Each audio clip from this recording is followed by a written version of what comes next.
where I'm starting is, obviously, is the Ushnock here behind us, which is between Mullingar and Ballymore as you travel towards Athlone. And the reason I start with Ushnock is because, according to old legend, that's where Delvin springs from, so to speak. And it was because of I think it's called a Stone of the Divisions, and it was the royal site. And it was a descendant of Delvath that arrived there, a druid, and he struck his druidic fire, and from that poured 5 rivers of flame. Each of his sons followed the river, and the eldest son arrived here at none other than Delvin Moor. And he named Delvin after his ancestor Delvath, and that's why we have it as Delvin Moor today. So that's where we trace our ancestral back to. That's how our village started. We'd like to think now, but again, we don't start right here in this little village. We'll move on to the next slide there, Bob. So our next slide here is on Clonarney, and you're looking at it, so I can't really see it, so I'm just going to assume that it's up there. Clonarney is about maybe 2 miles, just heading sort of north of here. Clonarney is our first step because we believe that this is the origins of Delvin. This is where it all kicked off. This is where our first settlers came into being. And the reason we believe that is settlements seem to take there over the centuries and right up into the time of St. Patrick. And we all know St. Patrick has visited every single village in Ireland and sat down in a stone in some parts. But the only difference with Delvin and Clonarney was he actually mentioned in it, in the Book of Armagh, in the tripartite life of Patrick. Clonarney means meadow of the sloes, and St. Patrick arrived, well, we won't say he arrived there, but rather he met, in the story of the tripartite life, he met 6 young clerics while in Rome, and these young clerics were carrying their books in their girdles, and he offered them leather in order to make satchels to carry the books. And as a result of this, they asked when they were parting, where should we go now? And he says, wherever you go, he says, and leave down your satchel, where the ground swallows that up, there you will stay. And the one that arrived here at Clonarney was none other than Clonyn, and he was presbyter of that. So he's sort of like a second in command to St. Patrick. So unlike most of the villages in Ireland that he arrived at, we have actually written evidence in the Book of Armagh that he was down here at Clonarney. So it's a great thing for us. And it's because of that that we'll go on into the next slide, if I can there, Paul. We have Dr. Manfred Peters, who was researching the Saint Wendel in the Saarland in Germany. And Dr. Manfred had done as much research as he could on the saint at that particular area, and he came back here to Ireland to Owen O'Hanlon. And it was Owen then that brought his information to Cardinal O'Fee. And Cardinal O'Fee traced the name Wendel back to the O'Finlans, or as they were known in the old spelling was O'Finbalon. And as he traced that name back, of course the Finlans, or O'Finlans, were the chieftains here of Delvin. So now we believe, from that, we believe that there would have been some kind of monastery site or church site here in Delvin, probably in the 6th century. And that got us thinking, well, hold on, if we can look back to Clonarney, we might find something there. So if I can go to the next slide. So I'm just checking on my hand. So we decided that we'd do a survey of Clonarney itself, a geophysical survey, to see what sort of information we could find out. And as you can see from the area there, Mark, that was the survey area we were going to do. This was our first search. So we employed the expertise of Ger and Roseanne from NUI Galway, two renowned archaeologists. They're working on many sites all over the country, including Tara and Ushnock.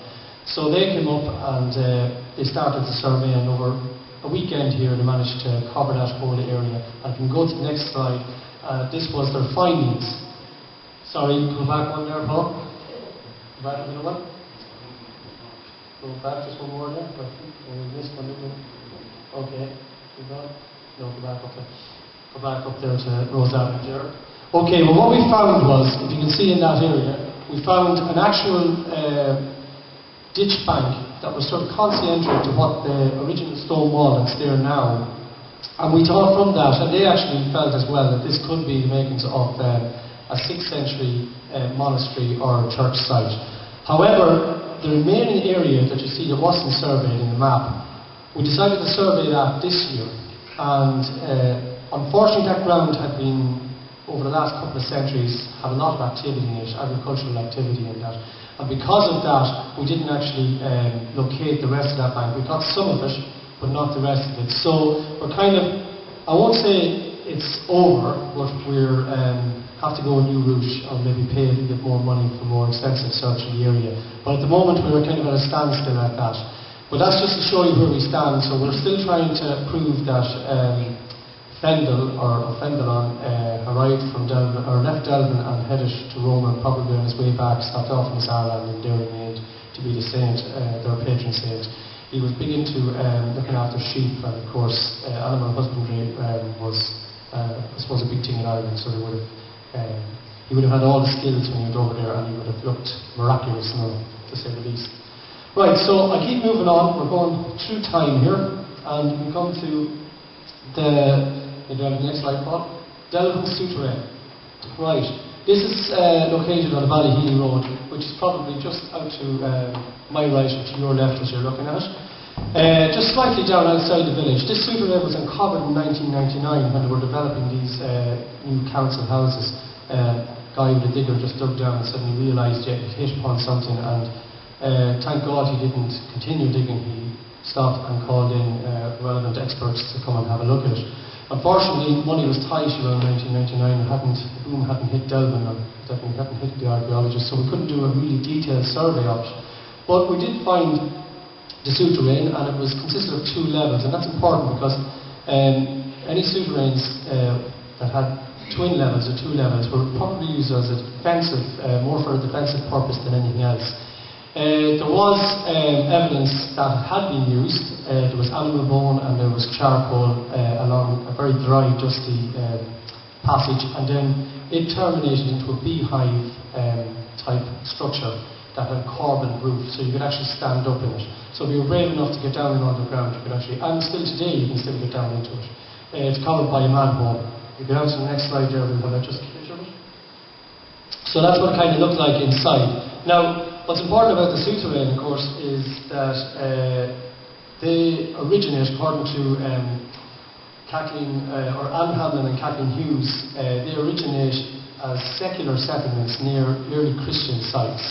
So this could have been in place anything between 400 to 800 AD, depending on obviously when it was there, but it was definitely pre-Norman. So it brings our village sort of coming from Clonarney back up towards Delvin, and just before the arrival of the Normans. So it's an interesting thing. Not many people know about it. Even people living in Delvin here, very few know about it. We try to keep it a hidden story to keep people out, but I think there's a manhole cover literally covers it, so it's like if you're walking over it, it's simply walking over a drain. But down there is a deep piece of history belonging to Delvin. Again, as I said, it would have been used for short periods of time. The reason for short periods of time, there was no ventilation shafts, so it would have been a place of quick refuge. Get in, stay in there for whatever, maybe a day or so, and you were back out then the next day once trouble had passed. I don't quite know where the trouble had come from or who was giving it, but it was there for a reason anyway. They didn't just sort of build it and for a showpiece. So we're going to move on now to the next slide. And this piece of ground is the Motte, the first evidence of Normans here in Delvin, and it would be just to the rear of us here somewhat. The Motte would have been built around 1181. I think, according to experts, the Mottes were really from the initial time of the Normans right up to about 1260, and then they started to build wooden castles. They've done away with the Motte completely. There was very little archaeological evidence, examination done on the Motte as such. There was a few surveys when there was houses built in around it there, but they didn't turn up much in regard maybe an 18th century drain or something, but not in actually Norman. If I could just go to the next slide there, Paul. So we all know what the general Motte and Bailey would look like, and sort of cartoon image. There was definitely no moat around the one here in Delvin. There was no evidence of a moat in it, but it would have looked something similar to this. The Motte with the wooden palisade on top, and then you would have had the Bailey obviously for the servants and soldiers alike that would serve the king. And that would have been in place for quite a time, because our next slide will show a very old sketch of Clonyn Castle, of Delvin Castle. This is just a sketch of what it might have looked like back in the day, when we had horses and gallant knights and what have you. Maybe it didn't look like that at all, but somebody came up with great plans on it. But this was built to design. It looks like a 13th century castle, but according to David Sweetman and Harold Leask and other experts in castles, it's a 15th century. It was built in the 15th century, but it was built to model a 13th century castle. Sure, and we're doing that really ourselves every day. We're trying to make new things look old, or old things look new, or whatever. So the fashion was there as well as to make a castle look kind of old at the time, and make it look as if it's been there for 200 years before its time. That castle was definitely built around the 15th century, and it wasn't in use for very long, probably just over 100 years, by the family, because the family decided then to move into parkland across in Old Clonarney. If we can have the next slide there. Again, that's what it looks like today. It's fallen into ruins. There's still, you can enter through Carney's yard, and you can go in underneath it, and it's still vaulted and closed in. If we can go to the next slide. They would have moved over here to Clonyn Park on the golf course, so you would have seen Old Clonyn Castle. Now, Old Clonyn Castle was built in the 16th century, but not long after its building, then the arrival of Cromwell in 1649 in Ireland meant that Nugent set it alight, burnt it to the ground, and headed off to Connacht, rather giving it up to Cromwell. But when Cromwell left and back in the Restoration, he arrived back in Delvin to rebuild it again. But instead now of building a castle for defensive purposes, they've changed the style of building now, and they went to build a house. Can we have the next slide there, Paul? So as you can see, it's less defensive, and the arrow slits gone, and we've gone into these nice big Georgian style windows type thing, and plenty of light coming in.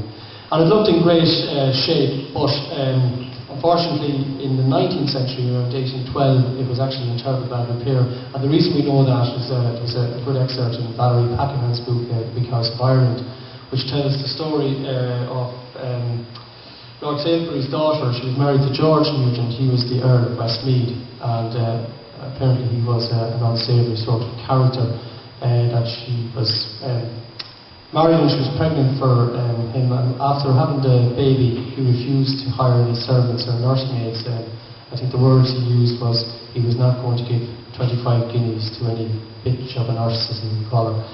And even apart from that, he took her pin money, and he would use that to engage with prostitutes up and down the country or wherever he would get them. And on top of that, then he was even lower, he would beat her.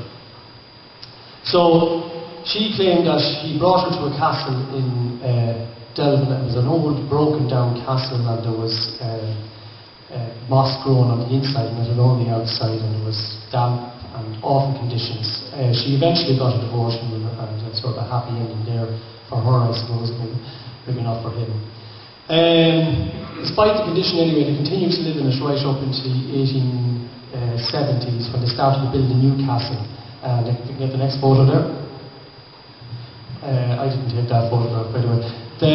That was built, started to build in the 1870s and finished in 1880, and it was built by Lady Ross Nugent and Lord Greville.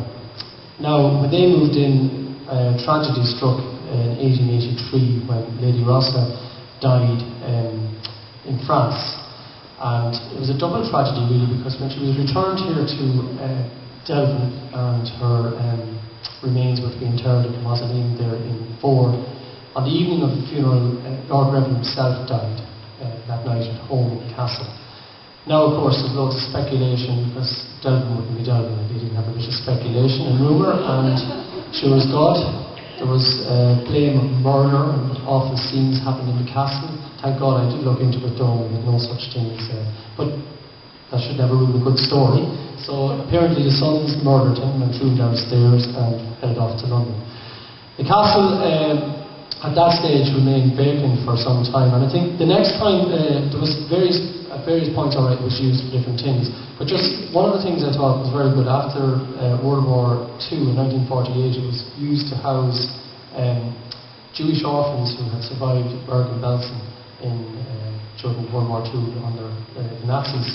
It was a total of 48 girls and 36 boys arrived here in 1948. And what's amazing about this, it actually got national news, not so much because of Clonyn Castle was housing them, it was because of Jerry Boland, who was Minister for Justice at the time. He turned around and he said he didn't want them here in Ireland. Hard to believe that he would even say that. But he felt that any increase in the Jewish population would lead to anti-Semitic behaviour in the country and we were best without them. Now, De Valera overturned the decision and he allowed them in, but on condition that they would only stay less than a year. So that's exactly what happened. They stayed less than a year, just short of a year before they moved out again. But that's no bad reflection on Delvin, because both the Westmeath Examiner and the Meath Chronicle and other papers praised the people of Delvin for the interaction they had with the people, teaching them English, in playing games with them, introducing them to Irish culture. And in that 1 year, in 2000, they came back, the same group of kids that were orphans then came back for a reunion in the castle. So that's a testament to at least they found the people of Delvin good-natured, if not our leaders were not so good-natured. So I'm going to, just of course, with every castle there has to be a ghost story as well. Now, I won't dwell on that, but we have a white lady that wanders around there. She was strangled at some stage throughout history. So if you're ever around Clonyn and you see someone dressed in white, it's probably herself. She doesn't seem to cause any harm, but we like a good bit of folklore with our castles around here in Delvin. Plenty of ghosts for Halloween. So I'm going to move on to the next slide. These are the orphans. Now, these are not the actual orphans that came to Clonyn, but there were orphans that came into England entirely at around the time of 1948. We go to the next one, Bob. Okay, this is one that's close to Eamon's heart. It's St Mary's Church. It's the Church of Ireland Church here in Delvin, and it's we've someone I think working actually on it now. I think Michael Kenny's sister is working on it, trying to get a bit of history on it. So I'm going to give you, in general, the history that Hannah Fitzsimons, who wrote the book The Great Delvin, what she discovered about it. The original church was built in 1260, and it was, of course, desecrated then during the Reformation, when it had been demolished and replaced by a Protestant church. The Protestant church was built on a much smaller scale than the initial church. So, just to go back to 1260, that meant that that church was built before the castle, which now we can assume that the tower in the castle, in the church, might have been used as for defensive purposes as well, as a lookout area or as a bastion. But and it would tie in with the end of the Mottes as well in 1181 to 1260. As I said, the new Protestant church was on a much smaller scale, and they know this because in 1920, doing road repairs outside the area, they found foundations and also they found steps. So it suggests that the church was much, much bigger. It had undergone two major restorations. Well, first a minor one in 1820 and in 1836 a major one. It seated about 200 people, so we can imagine in around that 1836 our Protestant population in Delvin would have been fairly strong. It was deconsecrated then in July 1923, so it finished, 1963. The stained glass windows in the roof, the pulpit, all of that was removed. The stained glass windows went to St Nicholas Church of Ireland near Clonarney. We have a picture of that one there. Oh, just go through it there. You can see the difference as time went on, how the work had changed. The windows were closed up and other things were made. The Gothic style had come in. If we go on to the next picture. That's just St Nicholas Church of Ireland there, Clonarney. Just to mention now, what you see of St Mary's Church back there, it's very overgrown and it looks completely dishevelled. But if you take the time when we finish here this evening and take a walk up there this evening, you'll find it much, much different to that today. And that's thanks to the work of Eamon Clancy and a few other people around the town who put huge effort into restoring that and bringing it back to its original state of beauty. As I say, the first priest to be mentioned in it is William Nugent in 1300.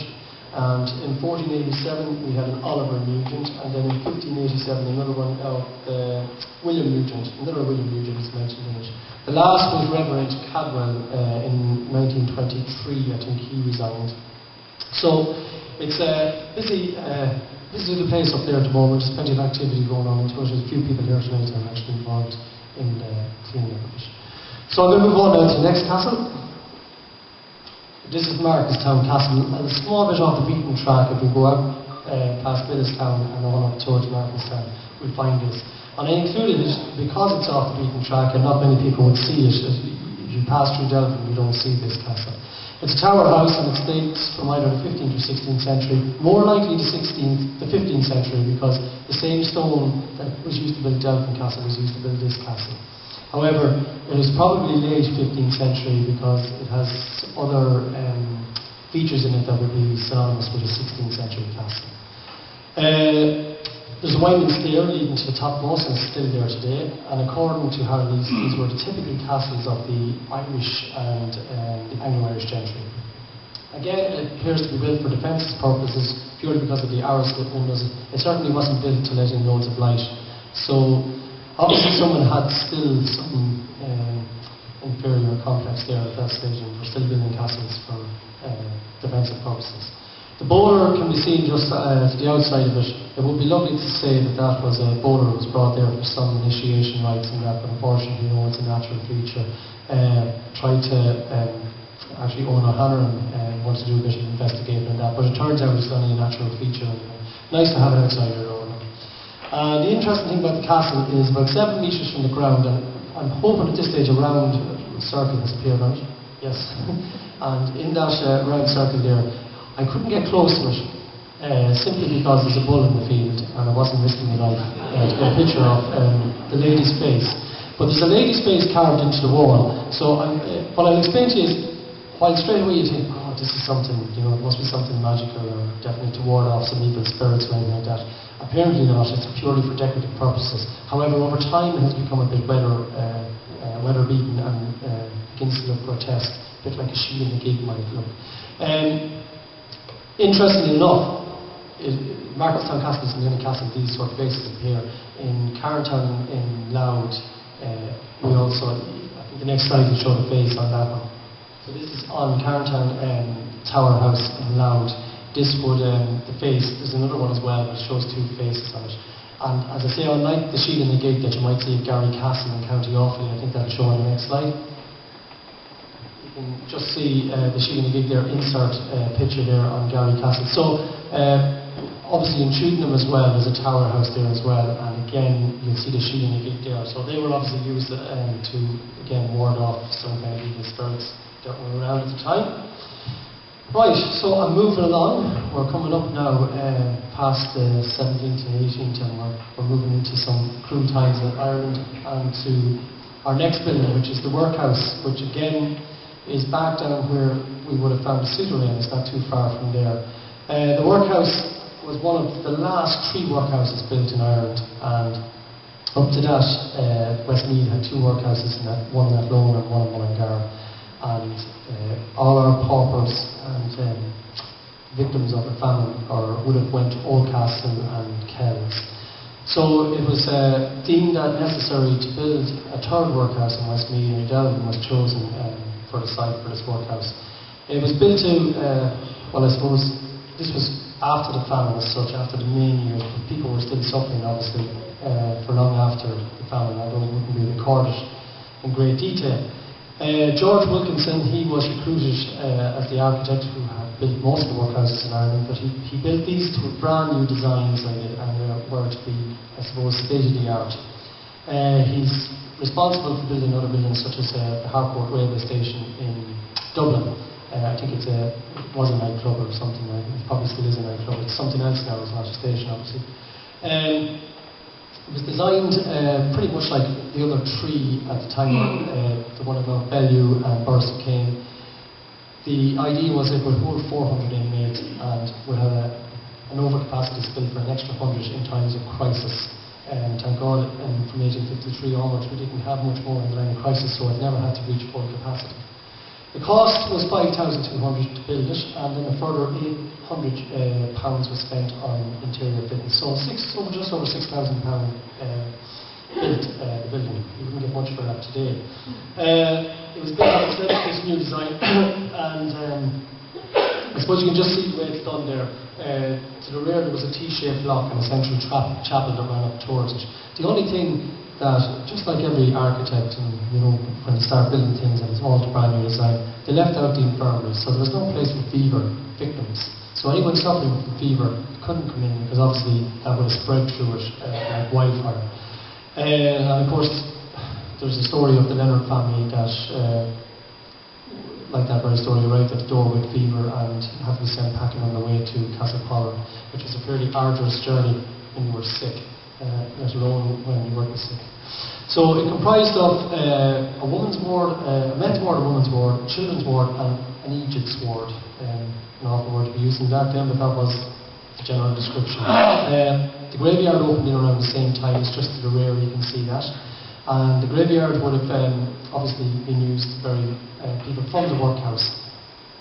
There were more so, I suppose, during times of famine in the earlier workhouses, just to keep it out of sight of the main populace. Continued in use until 1940, and in later times it was used to home vagrants and people that were ill, and also people with psychiatric conditions. In 1911 there was 42 males in it, there was 39 females and about 20 children in the actual workhouse. So it was still well in use up until the 1911 census. The archgate that would have been on the front of it, according to local sources, was taken down and brought out to Ballinlough Castle and was used to make the entrance to the garden. How am I doing on time? You're okay. I'm okay, am I? That's grand. So just in case I'm really getting, ring that bell, shake it out. So I'm going to move to the next slide. I'm very conscious now of the time. And the next slide just shows Harcourt Railway Station, another design of George Wilkinson. And you can push on again there, Paul. And that was a crash that happened in 1910 Harcourt Station. I just thought it was a nice one. I got it on the internet, so I said I'd include that in as well. Nothing to do with Delvin. We weren't driving the train. Okay, so I'm going to talk about Delvin Church now, and I'm going to start with the place we're in now, the parish hall. It looks a bit grubby here from the outside. I'm sure you didn't get that impression when you were walking in, and that's because it has been done up. But this would have been the original Catholic church where we're sitting here today, and in the 1838, on the 1838 Ordnance Survey map, it's still in use as a Roman Catholic church. It was only after that then that it closed up. The hall itself underwent extensive refurbishment in 2000, I think it was 2010, sorry, no, 2010. And Mary McAleese was responsible, and she came down to open it. I have another photo there, thanks to. This is the Delvin parish website, Stuart there. I plagiarised the site and took off that photograph. Shouldn't have done that, but anyway. I'm crediting them now for the photograph. But it's great to see, and as you can see, the inside is completely refurbished. It really looks well, and as I say, it was first opened in 1918. It stopped in use as a church in around about 1880, when the new church, which is down the next slide. It's a nice far-off church. We move on there. Oh, okay, so this is our new church, over 130 years old now. But it was built, designed by George Ashling, and George Ashling was part of what they call the High Gothic circle. It was so exclusive. There was only two members. It was him and Puget. And Puget, as you know, would be responsible for building over 100 churches here in Ireland, including the one at St Patrick's in Motte. Very renowned for it. And George Ashton himself, who built Cove Cathedral, again, he would be very renowned as well, and quite rightly to belong to such an exclusive club. The design, of course, is late French Gothic, and I meant to try and get up and get a photograph, but because of the weather and my time, unfortunately, was constricted there the last couple of days. Even to see the gargoyles at the base of the spire, the detail that actually went into them would show the way the detail of the whole church, the dressed stone that went into it. It cost £6,431 to build, and the spire was just over £2,000. Now, the spire is actually at a reduced height. It had to be reduced purely because of the fact that we hadn't enough money at the time to build it. The story goes, I think most people probably know the story, it was classed as the gem of the Meath diocese. And the story goes that the parish priest, I think Father Matthews at the time, was on a train to Dublin. And this church should have been built down in Motte, and he met the architect, George Ashton, on the train, heading back to Dublin. He had been down in Motte, shown the parish priest there the plans, and the parish priest sort of said to him, listen, we've no money, we can't build it. And he sent him off to Dublin empty-handed. And it was Father Matthews that met him on the train. He says, tell you what, we'll build that church in Delvin. Because Delvin people are very resourceful. We do it, and then we look for the money later. But we build and build away. So, I don't know whether the story is true or how much of it is true, but it's a nice story again, and we're great down here for a nice story anyway, we like to keep it going. But Lord Rebel in 1873, he gave the land over for an infinite, I suppose, lease. There was no sort of time set on it. An annual rent, I think, of a nominal rent of £4 or something a year. It's probably finished on that. That's the main area here in Delvin. So when I move on to, it's just a couple of houses in Delvin, and I'll go through them fairly quick. So I'm going to start with the next slide there, Motte. And these gates, again, they're slightly off the beaten track in Bracklyn. And these are Bracklyn gates into the main Bracklyn Estate. The gates are Palladian, they've got, again, Gothic style. And the stonework, it's mostly rubble stone, and the stone actually came from Kilkenna Church, which is to the rear of the actual main house. And it's where most of the Featherston halls at the time would have been buried. They knocked the church and they decided to build this arch. And that's why they give it that sort of Gothic church-like features, I suppose, to it. Its style of grotesque, it's just that sort of funny shapes and, nearly deformed sort of shapes to it. Of course, if you use stone from a sacred church, you go and you build something else with it, you're going to have curses, haven't you? There's all sorts of ghosts and things going to start popping out of you. And apparently the animals went mad, and if you walk in behind the gates now, you'll see they carved 2 crosses. Just no other purpose only to have 2 crosses on the inside, so somebody obviously felt that that would work, and apparently there was no more strange stories and stuff happening with it. Of course, that wasn't until Howard Featherston Hall himself got murdered. He wasn't best so by the gates. They're unique in style, but again, if you're down in Waterford and around Lismore, you'll see a few gates of similar style. So it was kind of, again, a style. And as you know, gates were, you have to have gates in those days. And I'm sure Pat will be talking about gates in his next speech. But gates were very important, so they kind of set off the whole team to your house. We're going to move on now to the next slide, and we'll talk about the house itself. That's another side of the gate, yeah. We'll go again. Okay, so the house here, again, it's a typical, built around 1790, 1780. 1780-1790 was a detached 5-bay, 2-storey house, and you had 2 sort of outbays on either side, a single story. The main thing was the dark porch, dressed limestone used here. Again, it was a main feature coming in around the time. You can see that in another house in a minute. The direction of the house obviously faces west, and these fine, beautiful windows let in as much cold air as you could get in, so it would be very, very hard to heat. 1901 census showed there was 6 staff, and actually the staff grew in 1911 up to 9 staff. And again, just a few people here in the hall that would know Bracklyn very well, lived and worked on the estate during the McCarthy era. The present house occupies the site of a 15th century tower.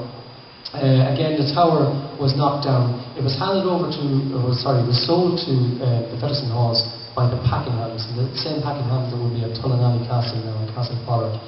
And the tower was demolished, but the rubble stone was probably used not so much in the house here, but probably in the outer buildings, because it's a complex array of buildings to the rear of it. So if you ever get a chance to go up, and hopefully again, we did a tour to it here last year, and hopefully maybe in a year's time we'll get to do that again. And it was great just to see all the different buildings in it. And of course, people getting back to see their roots as well. So we'll move to the next slide, and we see an old picture of South Hill House here. And I haven't actually featured that straight away because there's an expert here in the hall again at South Hill, Mr. Gavin. And I don't like to tread on somebody's toes because I usually get it wrong. But Bernie had said to me to include South Hill, so I've done a quick bit of research on it. Again, it's a detached 5-bay, and it's a 3-storey house. And again, a similar porch again, built in around again 1780, 1790 sort of. The Derry porch again was dressed stone, so that was the big thing. So Jones had to keep up with the Joneses, you had to get one of these porches. So I'd say the guy that was doing that dressed stone was making loads of money. The architect responsible for this was William Farrell, and his other works included the Church of Ireland Church in Motte and also the Tyrone Hospital. So he's renowned, although I believe there's a poem about him wrote in Dublin that was very satirical and getting an awful bad press. So originally it was owned by the Tighe family, and then of course passed to the Chapmans, who as father of T. Lawrence obviously emanated out of the house there. So that's our other piece of fame and fortune here in Delvin. Again, that's a story for John Gavin at another time. So we can move on there. It's just that today now, so it is. It seems obviously as a hospital today, it's St Mary's Hospital.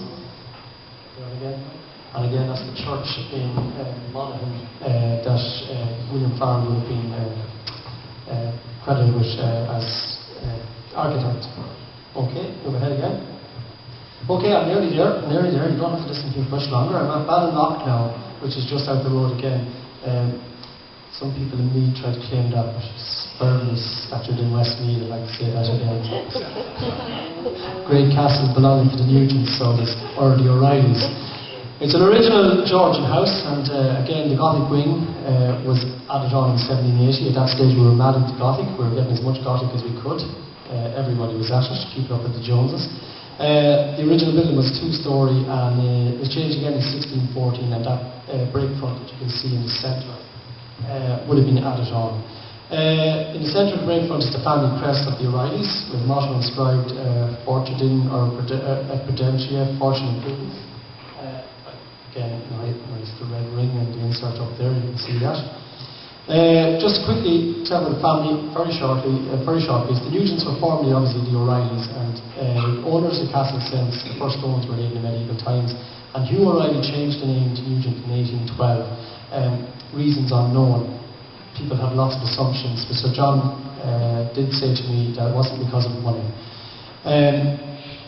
They can trace their name back to the Milesian kings, so if we ever get another hiking environment, the Nugents are right there on top. They were baptised, they reckoned their ancestors would have been baptised by St Patrick, maybe on his way past here in Clonarney. The Gothic addition, as I said, was added on in 1718, and it's best viewed from the bank. So we go to the next slide there, Paul. So you can see it there just from the banks of the lake.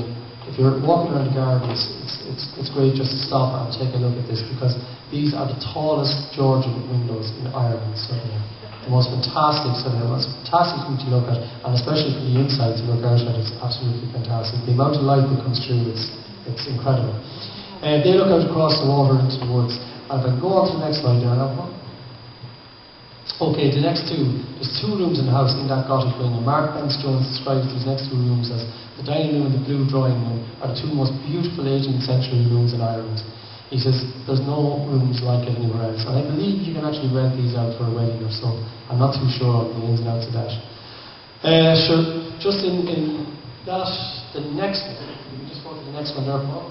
In this one here you can see the arch over the door, and Sir John, Lord Mercy and Sir John have passed away now, but at the time he told me that there was a mural painted on the wall inside the arch, and he showed me an actual picture of naked nymphs, and he swore that that was the mural on the wall. But his granny had become very religious towards the end of her life, as we all do, and she couldn't stand to see these naked nymphs on the wall, so she painted over them. Now it would cost an absolute fortune to get them restored, but he claims, yeah, definitely it's in under that, and maybe at some stage they will. I think he said his grandmother had more missiles in the house than hot dinners at one stage, so it was an awful amount.